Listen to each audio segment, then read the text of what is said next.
Welcome to episode 1 of You're doing Doing it It Wrong. You did it wrong already. That's great. We're off to a good start with a twink. And a whore. Oh, look at us. We're doing it. We're doing it wrong. There's no such thing. Spoiler alert. Oh, Wrap it that's up. the secret. We can stop right there. We did it. Okay, well, we're going to introduce ourselves today and share a little bit about why we started this podcast, a little bit about who we are, and then get into some stuff about consent. Lit. Okay, let's do it. You want to start? No. Do you want me to start? Okay. Yeah, you please start if you're comfortable. Okay. Yeah, no problem. My name is Mia Schachter. I use they, them pronouns. I'm a writer first and foremost. I'm starting to say that now. I'm sure we'll get into why, but that's like where I want to start. Talked to my therapist about it today. Feel good about it. I write mainly on themes of consent, relationships, sex, sexuality, gender, the body, art, creativity, and the intersections of all those things. I grew up in Los Angeles in like a TV home, an entertainment home. And in 2019, I moved back to LA after 10 years in working in New York theater. And I got kind of swept up into intimacy coordination after starting to write a rom-com with a friend about an intimacy coordinator. And then I became kind of like the main character of a movie. By the way, stop me with any questions or clarifications so that I'm not just monologuing here. I was just gonna say it's funny. People say art imitates life. I think life imitates art. Like, be careful what you write because you'll end up doing it. Oh no, that was also not the first and not the last time that happened. And it's become clear like just how powerful my words are. I mean, this is the consent wizardry. I founded a consent school called Consent Wizardry, and I named it that because the magic is so real of like naming what you want and also what starts to happen when you say no. Like I've gotten to a point where I really have to be careful what I write, because like sometimes I'll even like sit down to write something and I'm like, Mia, if you don't want this to come true, don't do it, Yeah, the magic of saying no. Like, it sounds like a pithy sort of thing, but I think especially in relationships when we're like, and that's my line. Like, there's actually a lot of vortexy magic there. It's kind of intense. Yeah. I mean, now I think of boundaries as like protection spells, and yeah, I repeat like a parrot. I'll say there's magic in desire, and asking for what you want is the spell. I've written songs that are spells and like have come true. Anyway, yeah, so I became an intimacy coordinator after writing a movie about an intimacy coordinator that never got finished. And then what interested me most about that training, an intimacy coordinator, for anyone who doesn't know, is like a stunt coordinator, but for sex scenes and nudity on TV sets and film sets and in theater. So we're there to kind of negotiate comfort, help actors figure out what their boundaries are, make sure everyone's on the same page, make sure that like contracts are signed that address like what's going to be shown and the acts that are going to be simulated. We can help choreograph, we make sure the set is closed, we do a whole bunch of other things. But so I got into that work, and what excited me the most about it was consent. And unfortunately, I discovered that in intimacy coordination, like that's actually not something that people want to spend that much time talking about. So like as much as it lights me up and excited me, like I was not having that like matched, by many other people. So I started teaching that outside of intimacy coordination. It became really clear to me that intimacy coordination wasn't going to be a full-time gig. It also didn't seem like something I even wanted to do like every single day. And I knew pretty quickly that this was like content that was really important and necessary and was somehow being like, I don't think on purpose, but like unintentionally gate capped in like kink communities, BDSM spaces, poly communities. It just like wasn't really making its way beyond that. Do you think that's in part because people are just like uncomfortable and the general response is like, yeah, yeah, no, I got it. Do you know what I mean? It's like, Well, yes, I think that's part of it. I also think that you know how like a lot of like dare I say parents think that like punk musicians are like angry and mad and like mean and dangerous, you know, and violent because dangerous. they like scream on stage or Uh-huh, whatever. uh-huh. But then actually like you start to get to know punks and they're all like straight edge vegans and like really shy, you know? Yeah, You know yeah, what I yeah, mean? yeah. I feel like it's a little bit like that. Like there's these communities of people who are actually like so good at communication and like really in touch with themselves, you know, I'd say by and large, and like are engaging in these activities that onlookers with no actual awareness of like what it's really like just look at them like they're freaks and perverts. Yeah. And so but then of course like when you get into it it's like well yeah if you're going to be like tying someone up or like poking someone with needles or burning them with wax or paddling them like you have to have ways to negotiate what is okay and what's not and when to stop and what's too much and like how to be really clear about that like that makes so much sense once Mhm. you get into it whereas like people who aren't getting that kind of like nuanced you know like deeper information about this stuff they're just sort of like wow those people are on some like freaky shit. I was just writing about how like from my perspective and the populations I work with, the majority of people are kind of walking around in a sort of floating head state, like very disassociated from their bodies entirely. And that BDSM specifically is this realm where like we're so in touch with both the emotional and the sensate, and that Mm-hmm.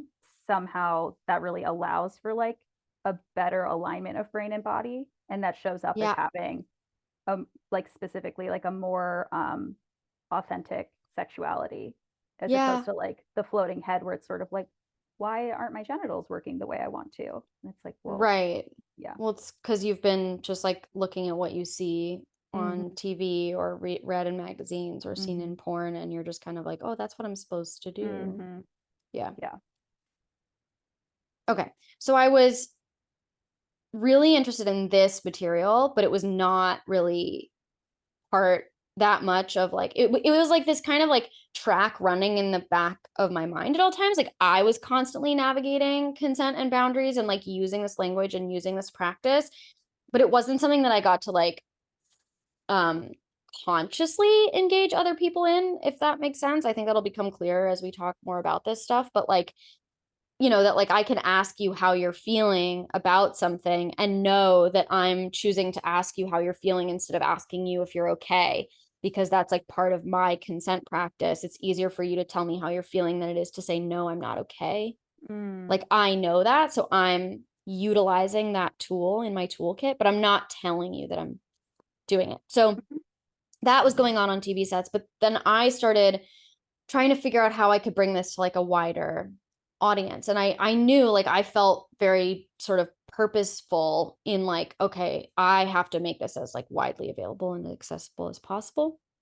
And then in 2020, COVID hit. I moved back in with my parents. And after like 10 days of being like, well, fuck, I guess I don't have a job. What am I going to do? I realized I could teach consent.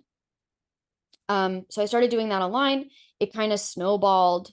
It really took off as a business. People were like so hungry for this material that it afforded me like I could move out of my parents' house. I could get a dog, my lovely Tennessee. Um, you know, I was able to like really have it be like the majority of the work that I do.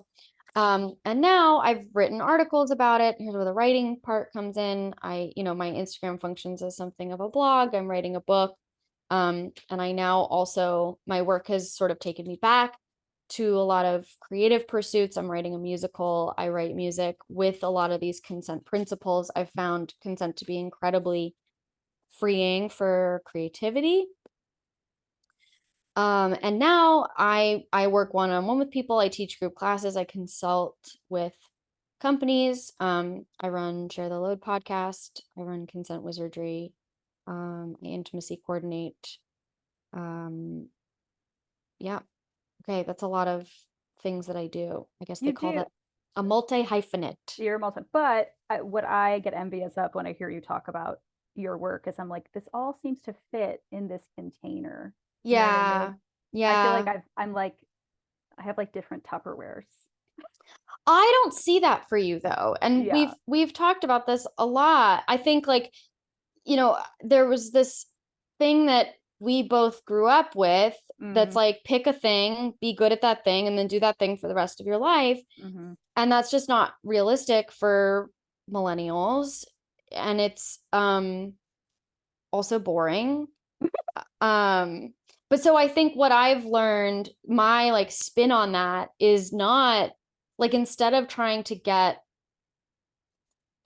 good at one thing, meaning like medium, it's like it's actually if the voice is clear, then no matter what medium you're working in, it's all the same thing. Yeah, I think I resonate with that in that I guess I should say my name's Risdon Roberts. My Mm-hmm. pronouns are she, they. I live in LA, not far from Mia.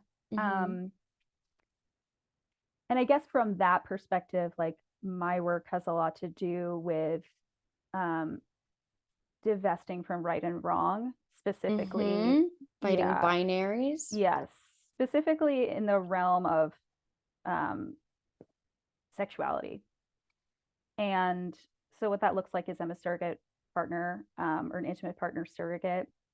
I work with clients and their therapists triadically to help people navigate things like dysfunction, which is a word we're kind of moving away from, or relational sexuality issues, is what I would Mm-hmm. say. I also do additional forms of sex work that are lensed in that way too, being more like educational, experiential. Um, I also am a restorative practices facilitator, restorative circles facilitator. So basically, what happened was I was a sex coach, and I think, I mean, I don't know if you started referring people to me or if I was getting referrals before that, but I'm also in 12-step recovery. So what happens in 12-step is a lot of people come in when they've, can I swear? Yeah. Okay, I was like, I don't know, YouTube. When people fuck up really bad. So they come in and this, the desire to get sober is sort of like, well, I fucked up my life and now I have to get sober. And 12-step is really great for compulsive behavior, addictions, whatever you want to frame it as, but it's not really a restorative practice. So often people come in to get sober and do the steps, one of which is an amends, kind of thinking like, I've done my work, right? And this is Mm. something we hear a lot in cancellation is like, you need to go do the work. But what the work is isn't very clear. Um, so circling back, I started getting people referred to me who had had what I call gray area consent violations.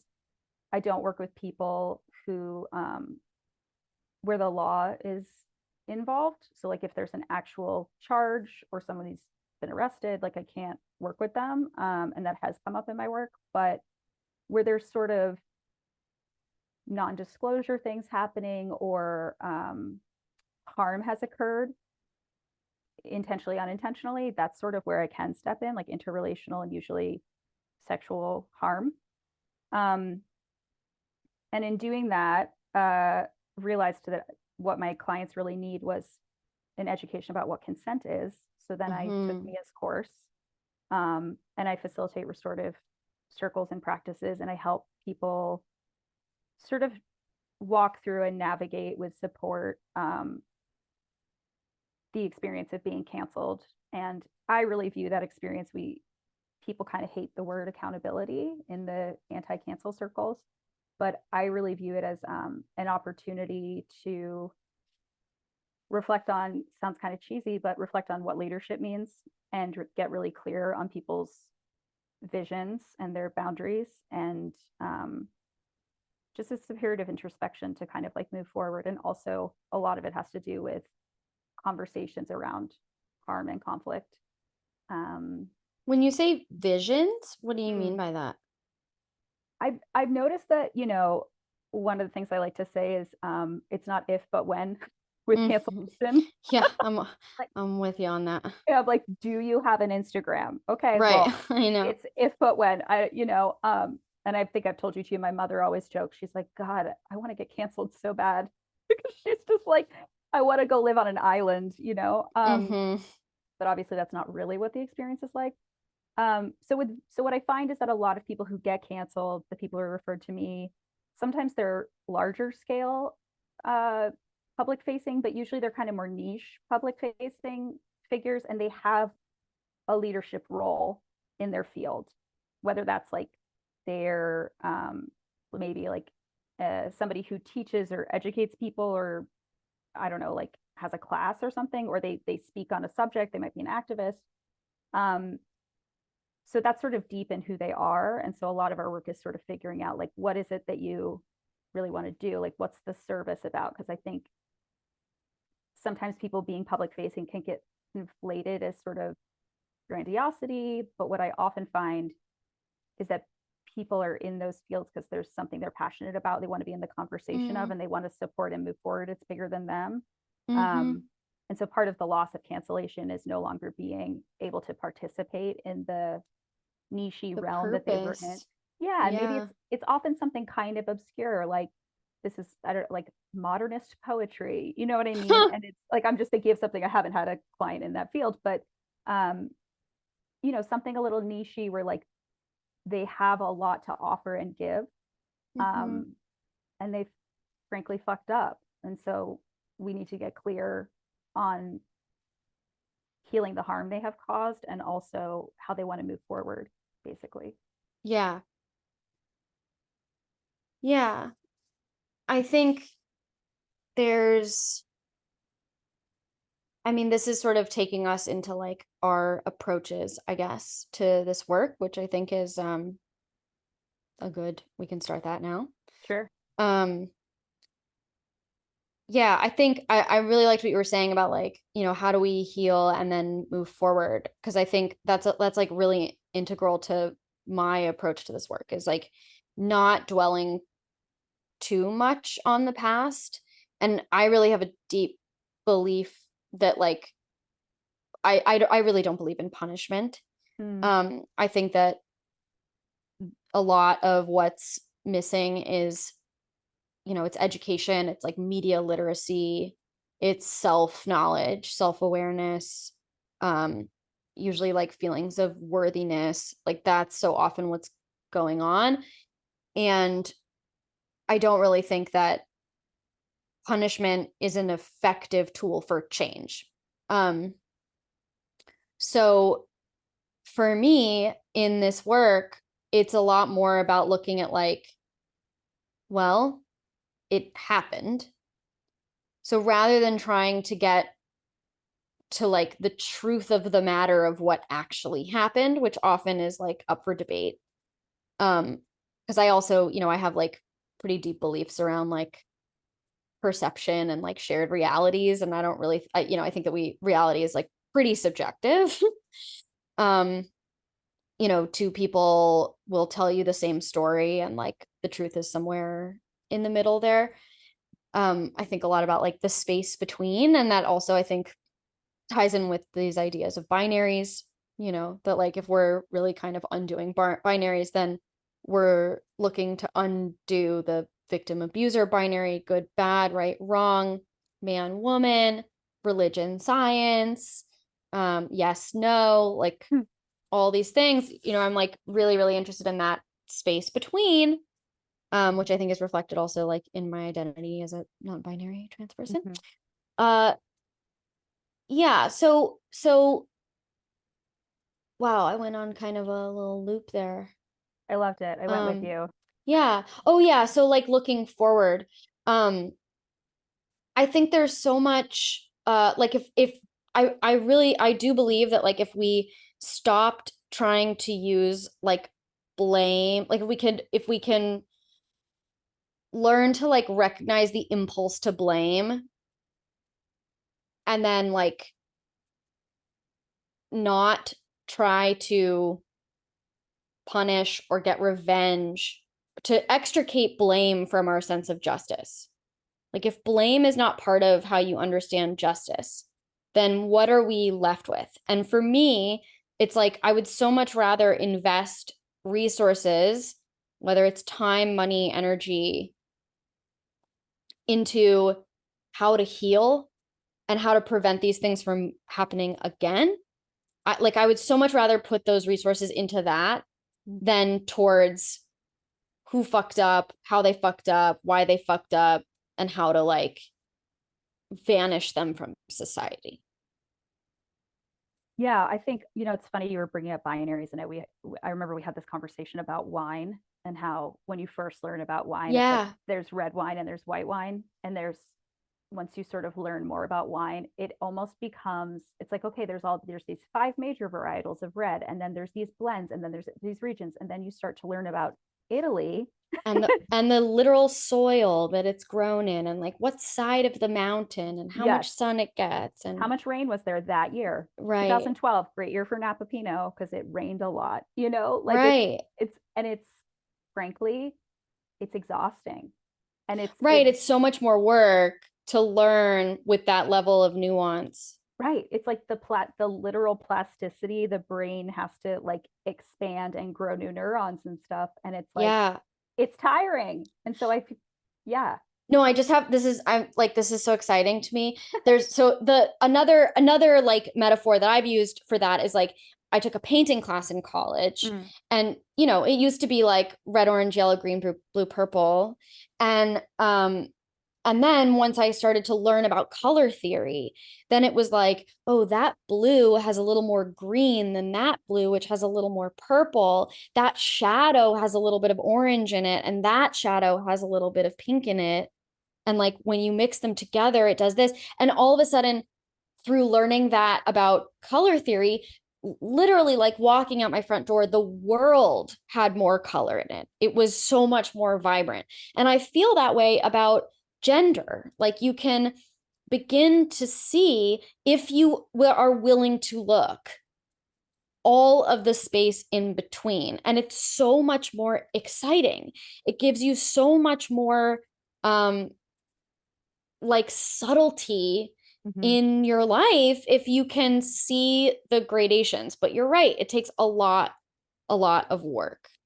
Yeah. And I think,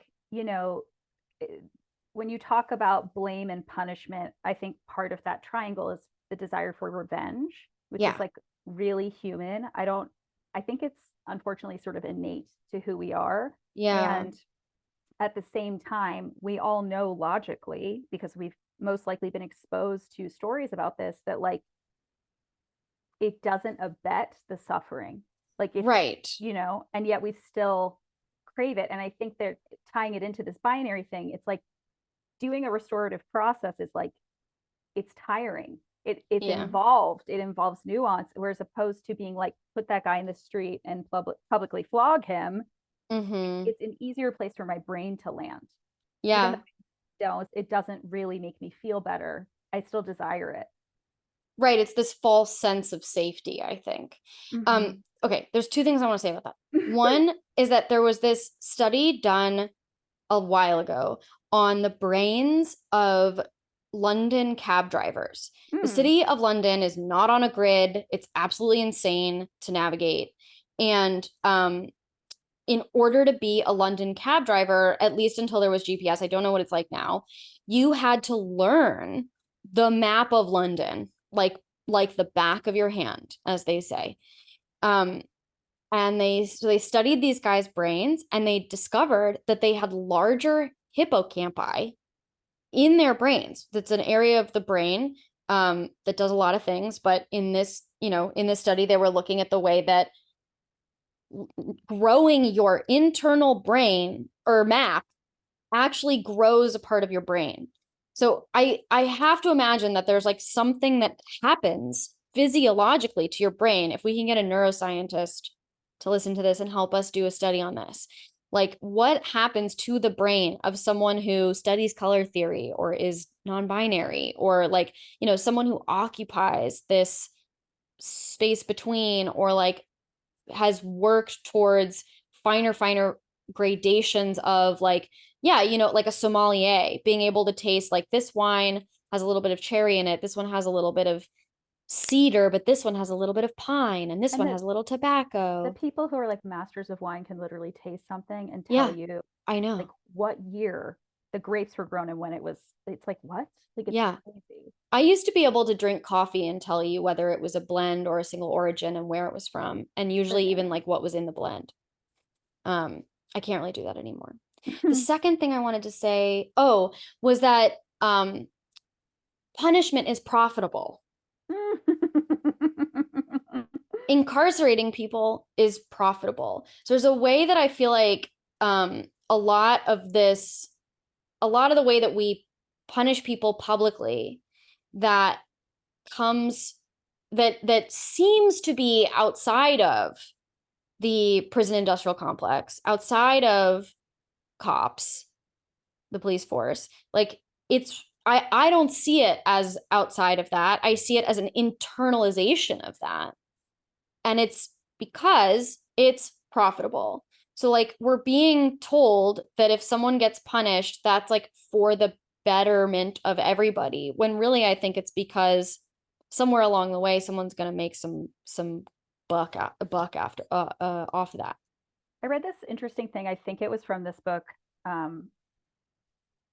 Abolish the Family, Sophie Lewis, and it talked. I think that's where I read it, but it was this idea that like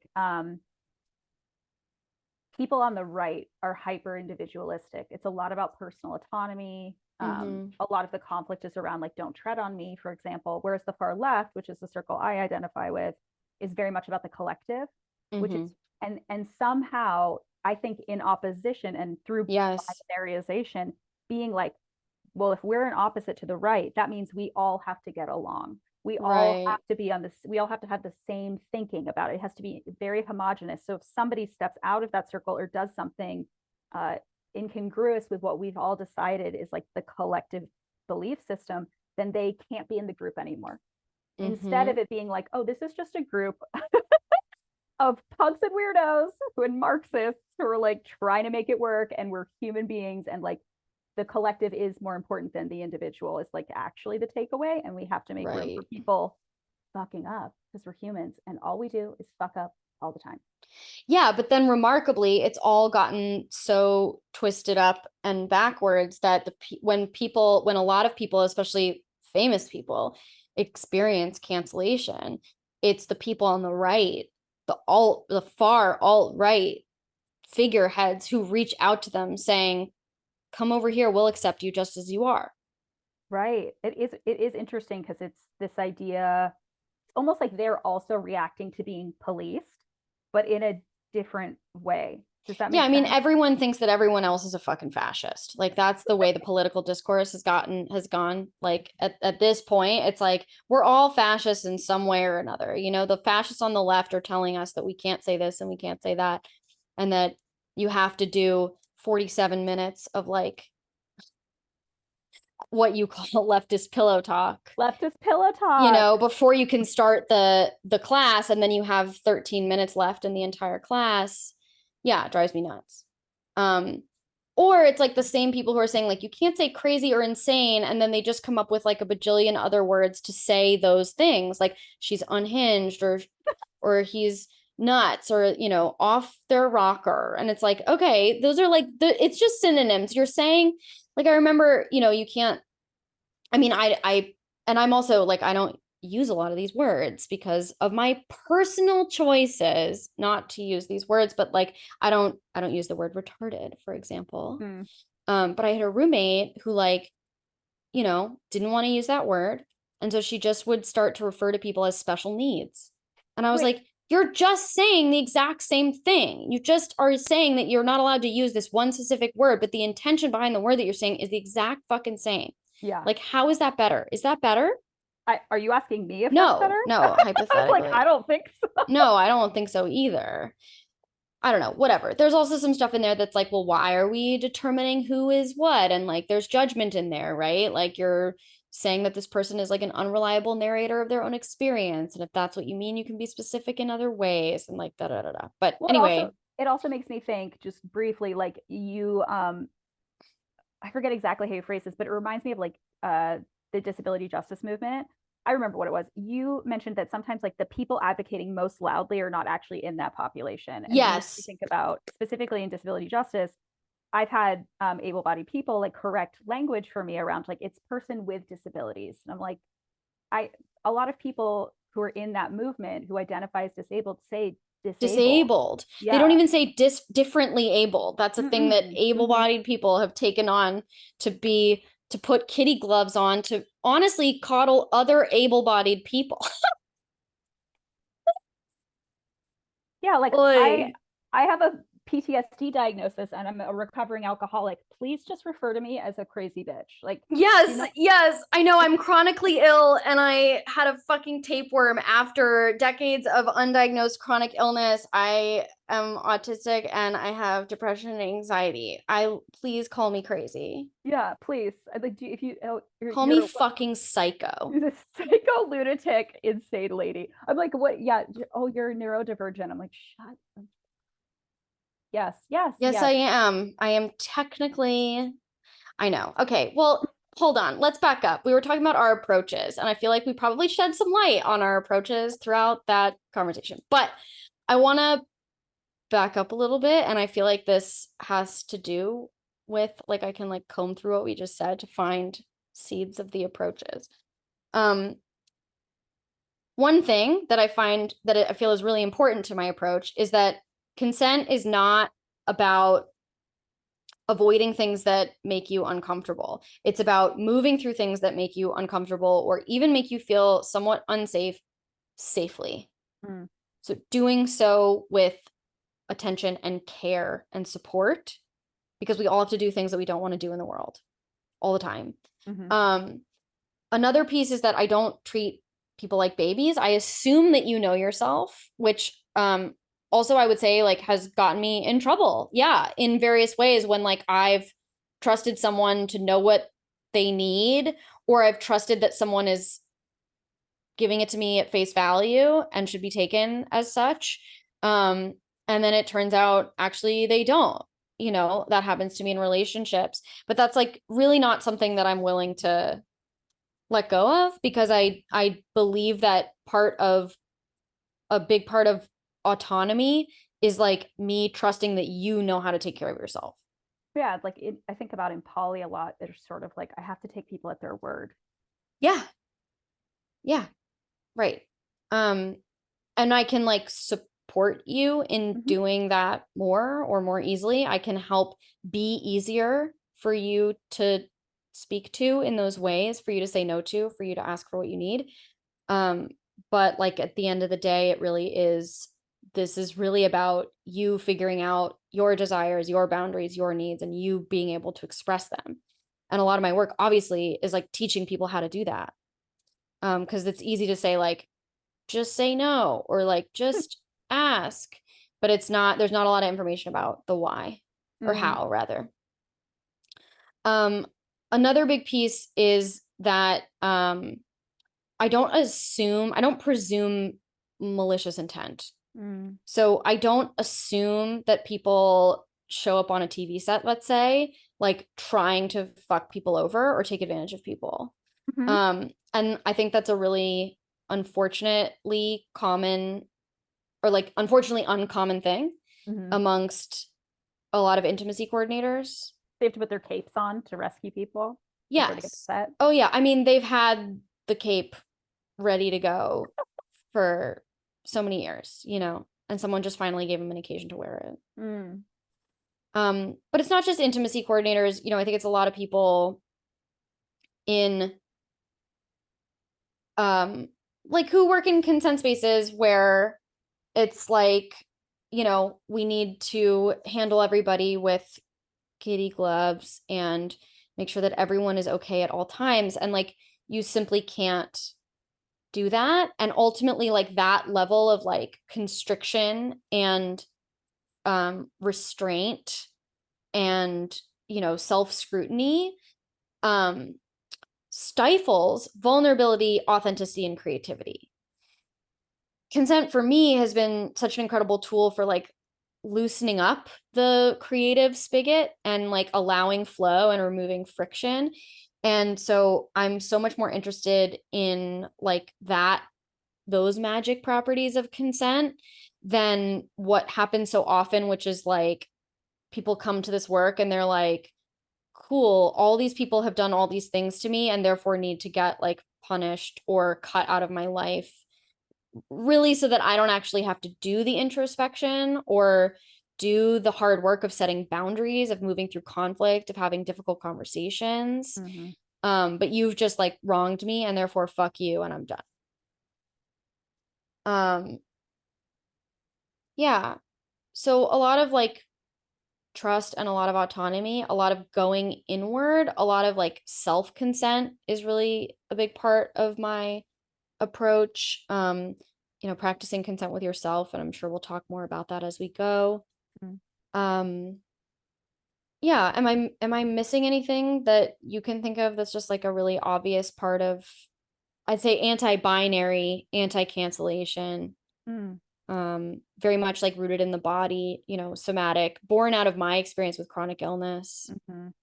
I think I don't really hear a lot of consent thinkers talk about like the mind gut connection and what that has to do with consent. And that's like a big part of my experience with this stuff.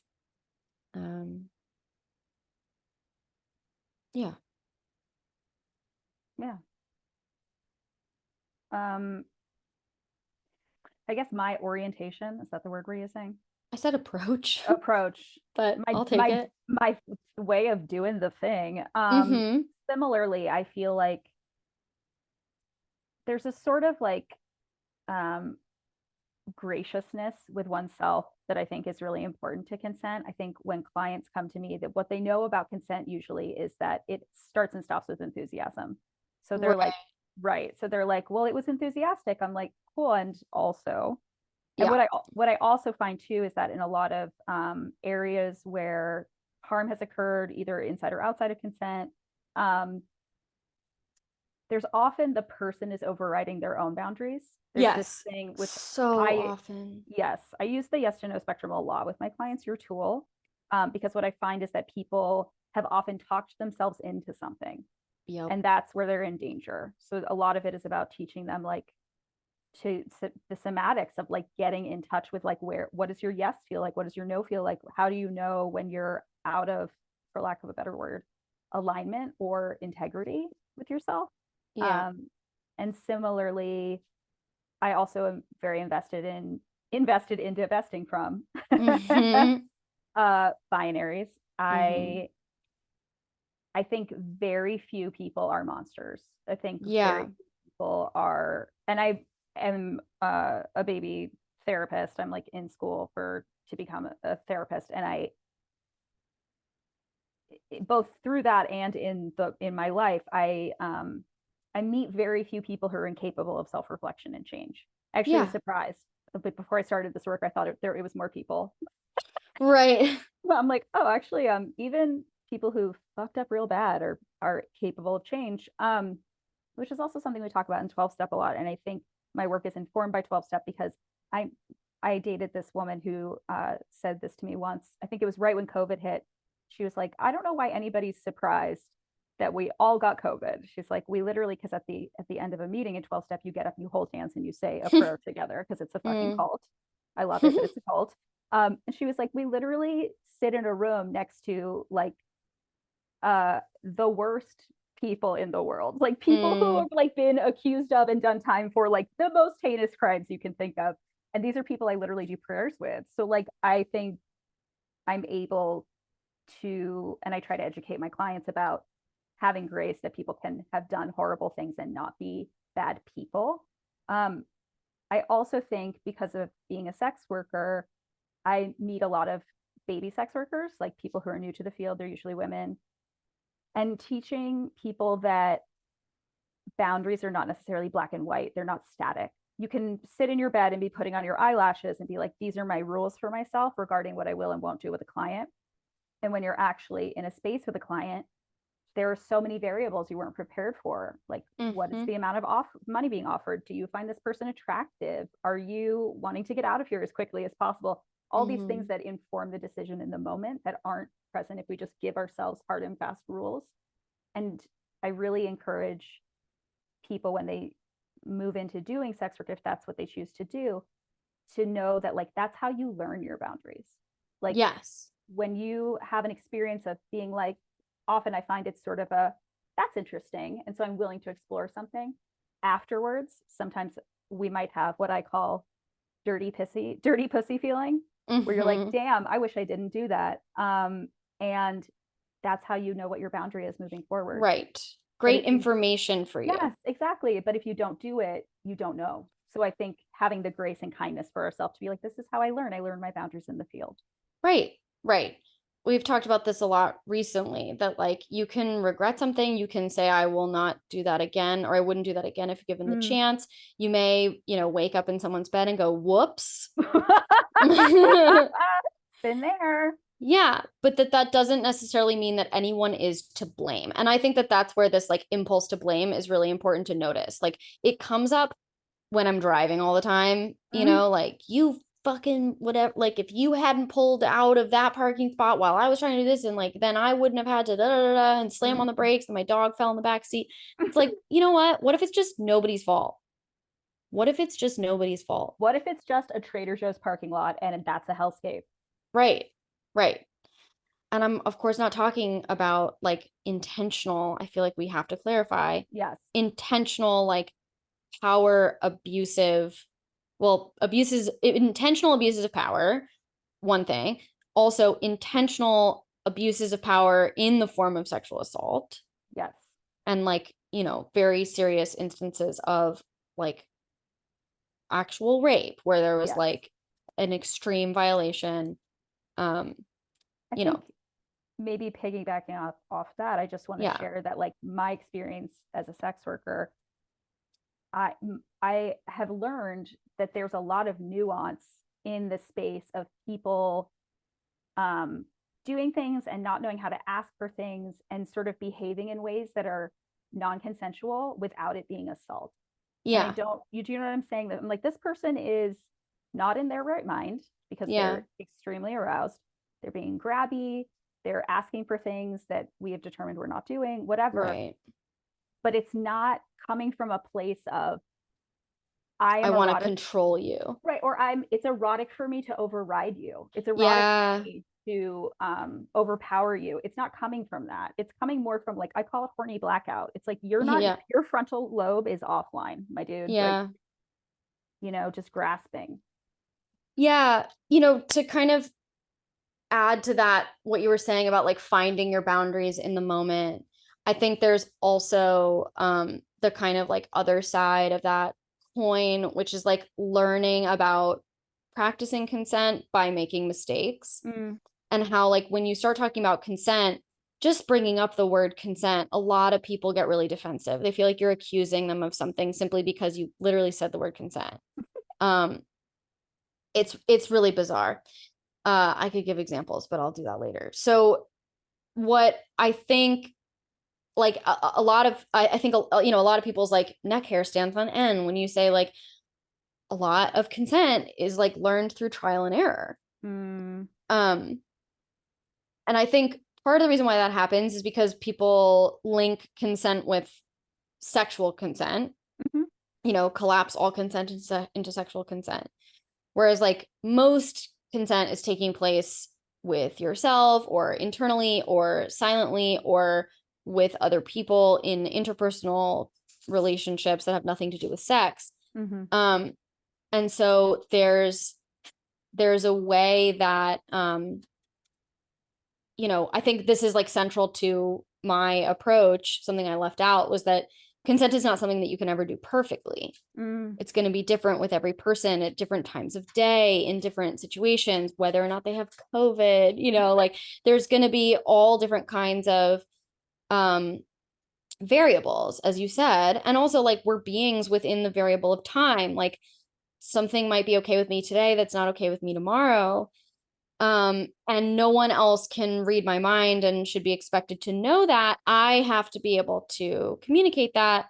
But if they, do something that ends up feeling like it's a little bit violating, that's information for us. It's a reminder, like, oh, this is a good moment for us to check in about that, or update my boundaries, because I'm realizing that, it's not the same in every situation, or I wasn't clear, or here's a new boundary. I think what you said about feels violating is really important too, because I've had experiences that were violating and felt violating, and they were not, the intention of the person wasn't to violate me. And I know we talk a lot about like removing intentionality from harm.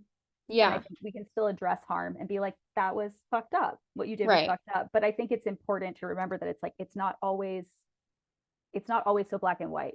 Do you know what I mean? Like, and that's not to like detract from the experiences that myself and other people have had of like overt assault. Right. That it often is this sort of thing. And I think, yeah. Yeah, I wrote an article that I submitted as an op-ed to the LA Times that was promptly rejected about how most consent violations are unintentional. Because I think there is a huge difference between someone intending to, knock you down on your feet versus bumping into you by accident, or getting pushed themselves into you, which knocked you over. Intentionally running someone over with your car versus like losing control and hitting someone. Like, those are different things. The impact may be the same. The result may be the same. Yeah. I get misgendered by people who are trying and don't mean to disrespect who I am. And then I get misgendered by people who do, and it's a very different quality. Mm-hmm. Yeah. Yeah. And I think this is probably for another conversation, but something I think a lot about in consent is like conflating the emotional experience of harm with the magnitude of harm. Meaning like, I can be really affected by something at like a level 10, but it doesn't actually mean that the thing that occurred is a level 10, that my reaction might be informed by my history or some other stuff I have going on, and I don't know. I think that's something that I see a lot in cancellation, is that people with a previous trauma history have an experience that was harm, but is not at the magnitude of that previous trauma. And this is a current situation is a safer place for them to act out the emotional level of the thing that really occurred, Right. And, that's interesting. That's bringing up what I've been talking about as like the danger of positioning yourself as a thank you for telling me person. Because talk more about that. Yeah, well, I've had the experience now enough times where, like, because I've made it really clear that I will always thank you for telling me if I've caused harm or crossed a boundary, that then a small handful of people have used this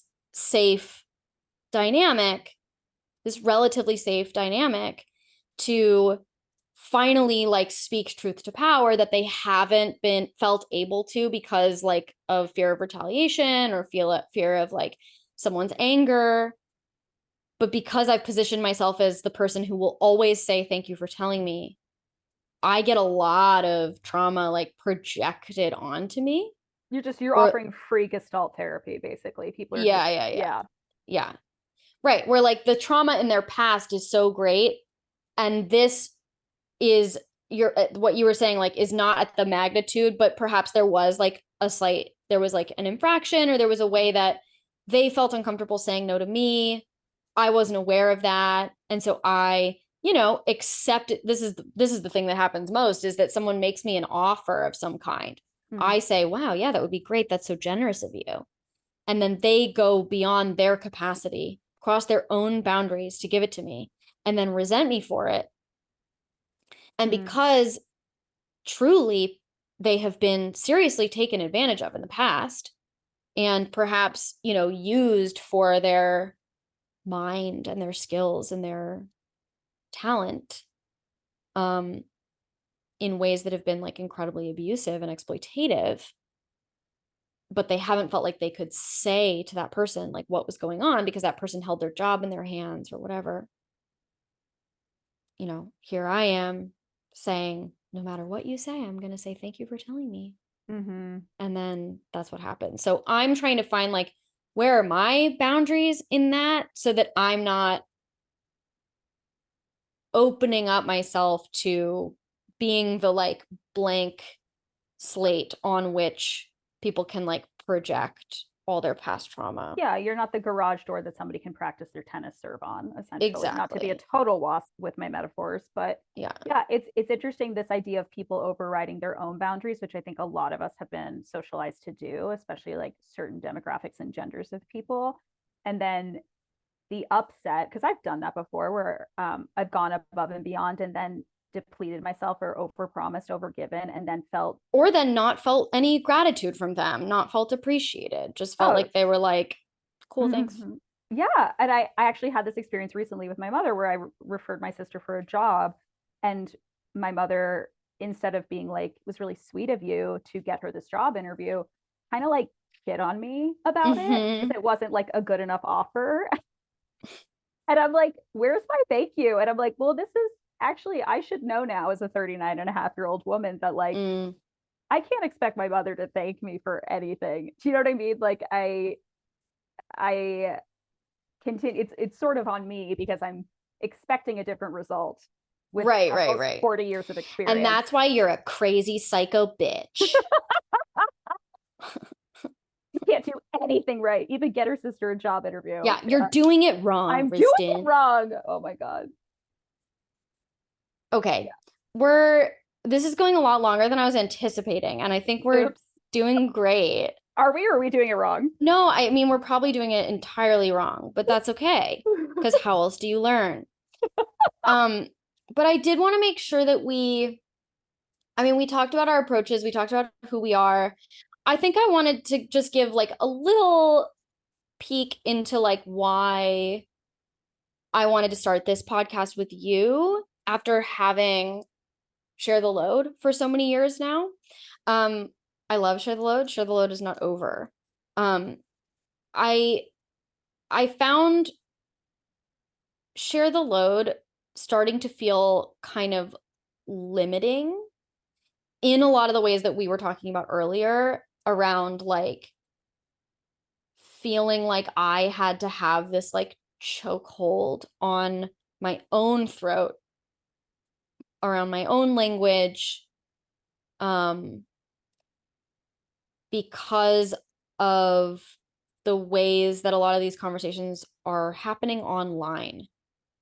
I also started to feel Share the Load slip into, I think, what I'll say it again, like what you call leftist pillow talk.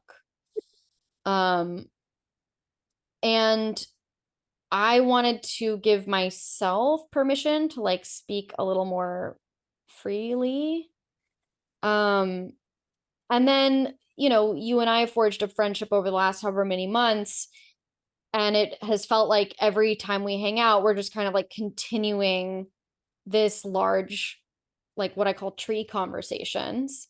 Like it's like all new growth off the same tree. Like all these conversations are just like growing out of each other. It's not like we're having separate conversations. They all feel like incredibly interrelated. I think that's what I'm also saying that I see in your work, is that like it's all part of the same tree.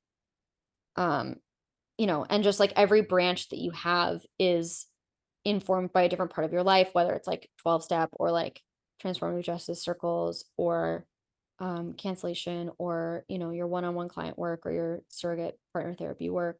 Like it's all very much interwoven.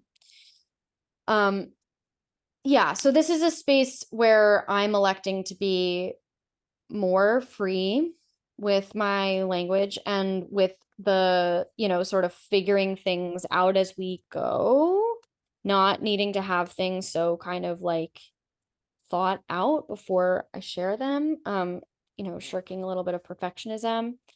And then, yeah, I mean, you can share like why you wanted to do this show. I think I said why I wanted to do it with you. I think yeah, I think that there's that when we talked about doing this, it was sort of a like consent 2.0 thing. And I think, Yeah, like I think, on the far left, there's like an understanding of consent that's gotten really black and white, and sort of like there's also just this larger sort of culture around like the right way to do things and the wrong way to do things. And I think I love the title of this because we're talking about being messy and like doing it wrong and figuring it out as we go, and like giving ourselves the grace to fuck up. And I think just bringing in a little bit more of that nuance around consent, around human beings not being good or bad most of the time. Of the time. Yeah, I think the title "You're Doing It Wrong" like also speaks to the way that a lot of people feel a lot of resistance towards seeking out consent education because they're afraid they're going to be told you're doing it wrong. That alone can be really scary. I think there's a lot of fear mongering in consent education. It's like, if you don't get this kind of education, then you're going to rape someone. Do you want to rape someone?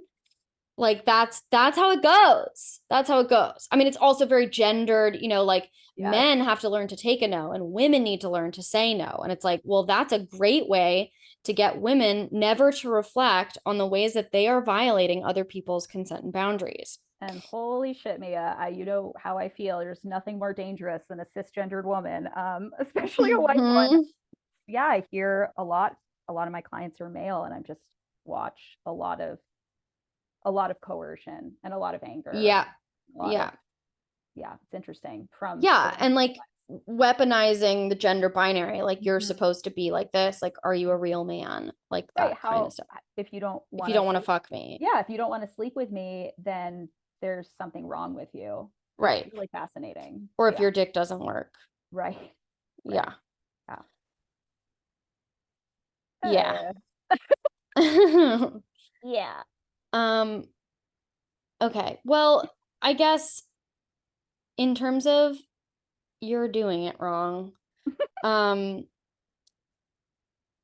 don't know. I guess we can wrap it up there and just say like we're going to continue with more episodes. Each episode will probably like start at least with like a theme or like something that has happened, and then we'll kind of go deeper into that area. Right? Yeah. Okay. Cool. Let's stop there. Okay. Cool. I'm gonna stop recording.